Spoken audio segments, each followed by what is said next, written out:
Olá, turma, tudo bem? Eu sou o professor Aldo e nesse vídeo a gente vai fazer mais um exercício do Passe UFMS 2017, primeira etapa. Vamos lá? Nesse vídeo vamos fazer aqui o 16 e o 17 da prova da primeira etapa para o primeiro ano do ensino médio, ok? Vamos lá.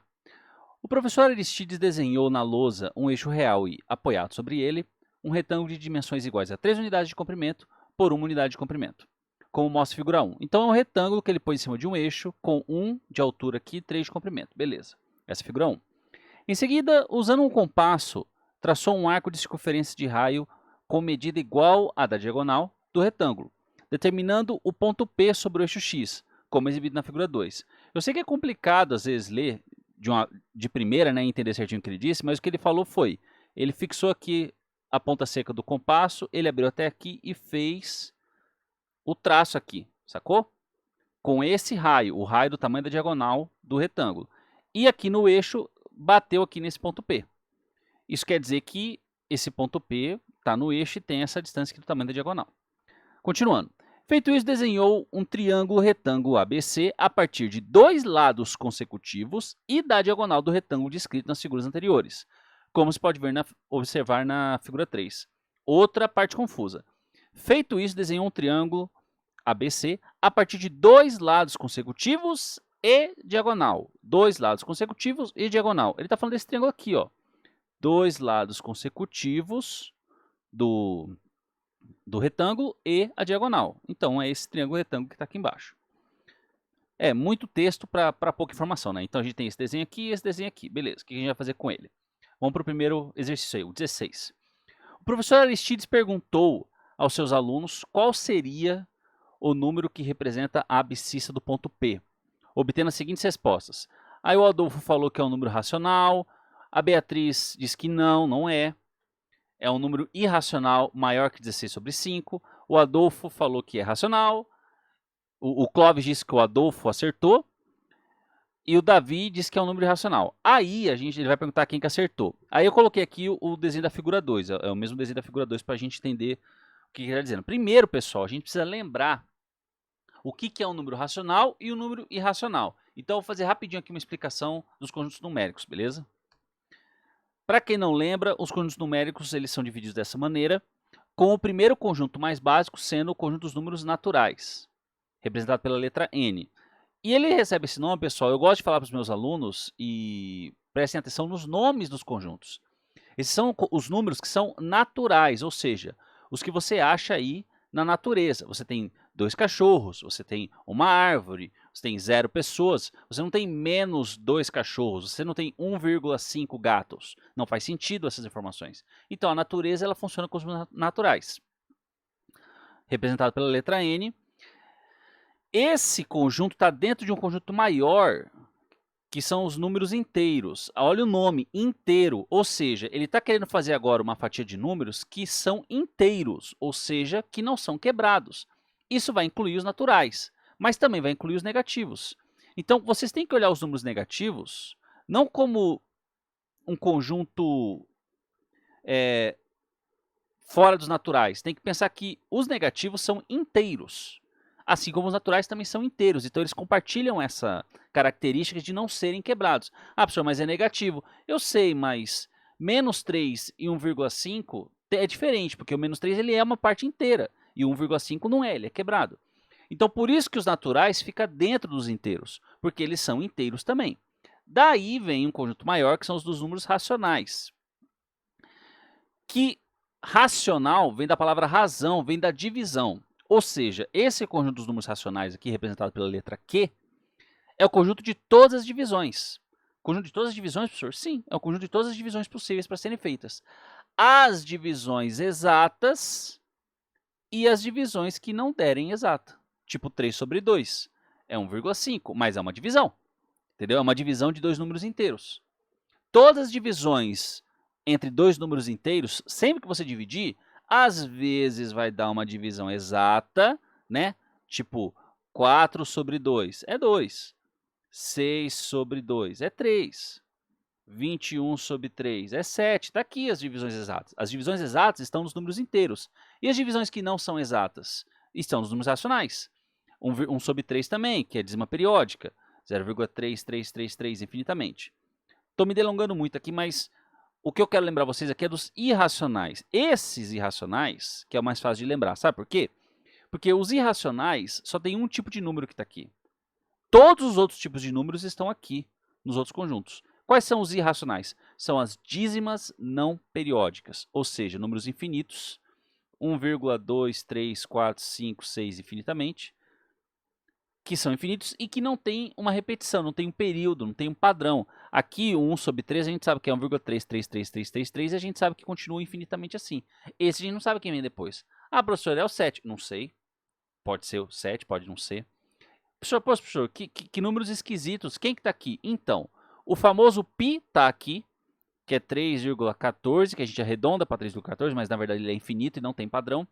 E qualquer raiz quadrada que não seja exata. Então, se você quer um exemplo rápido de número irracional, raiz quadrada que não vai dar exata. Porque as raízes quadradas que dão exata estão todas aqui nos números inteiros, nos números naturais. Raiz quadrada de 4 é 2, está aqui. E a raiz quadrada de 2, que não é exata, está aqui nos números irracionais. É 1,43 e não sei o que, não sei o que, não sei o que lá, assim por diante. Então, quando ele fala, quando o exercício trouxer essa divergência, e aí, isso aqui é racional, é irracional, o que que é? A dúvida é, vai ser uma raiz quadrada com resposta, não raiz quadrada, desculpa, qualquer raiz, cúbica, quarta, com resposta exata ou não vai ser?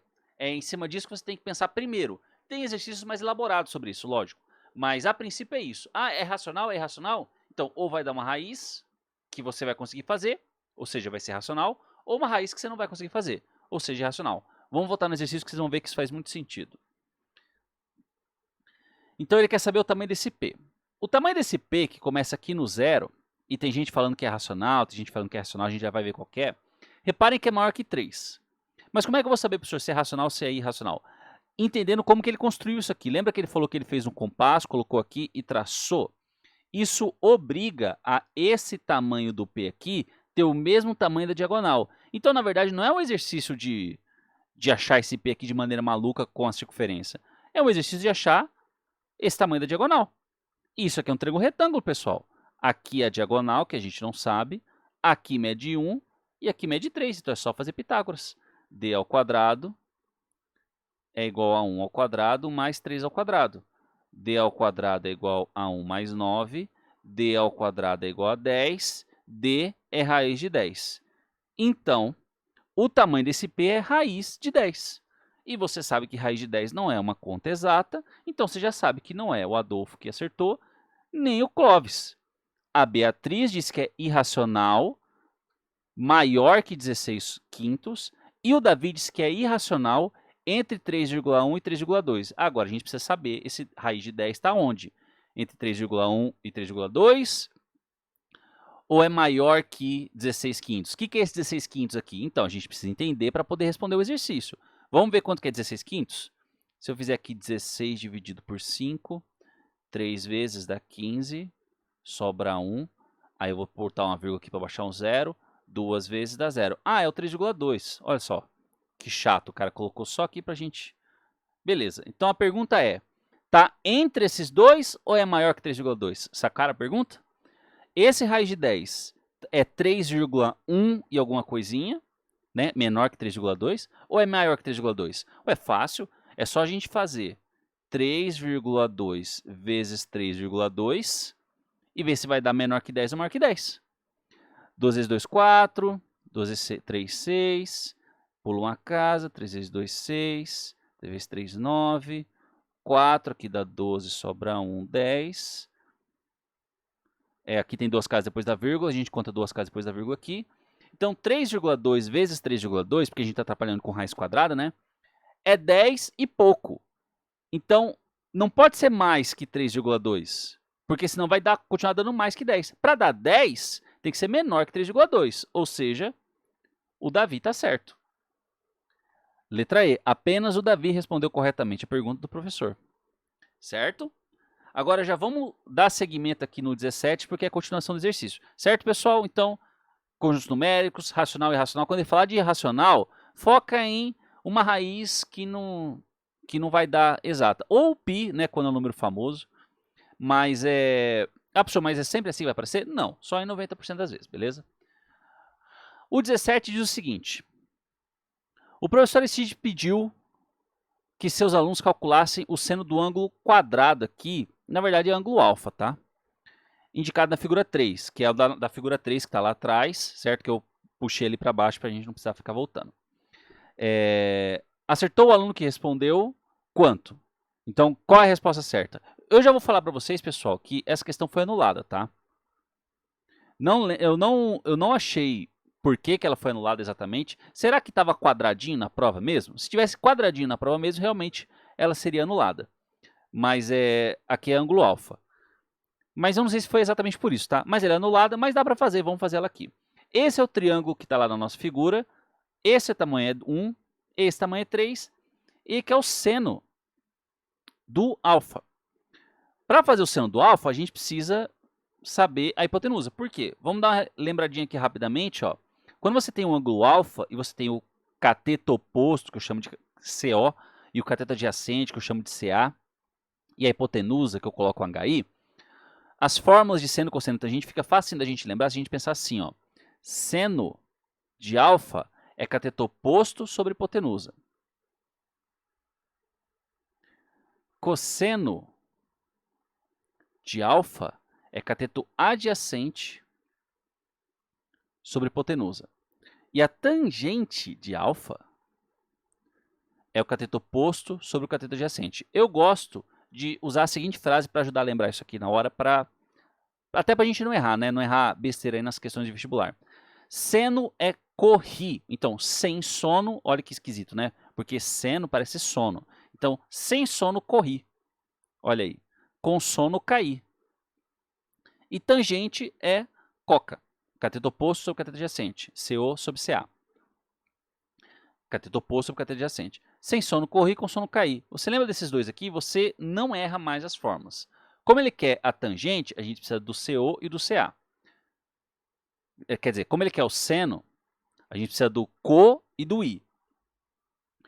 O co, que é o cateto oposto, é 1, mas o i a gente não tem, então tem que achar a hipotenusa. A gente vai achar com Pitágoras, vamos lá.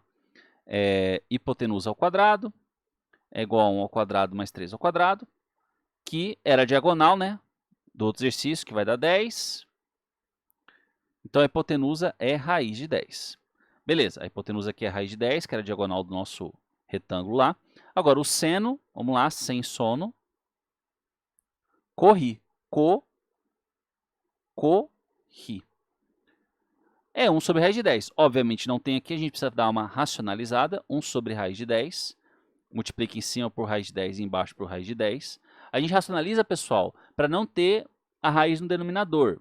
Para a fração ficar mais fácil de você saber o tamanho dela. É uma questão de leitura. Eu não sei mais ou menos quanto que é 1 dividido por raiz de 10. Eu nem sei direito quanto que é raiz de 10. Eu sei que é 3 e pouco. Mas quando a gente racionaliza, a gente tem uma noção melhor.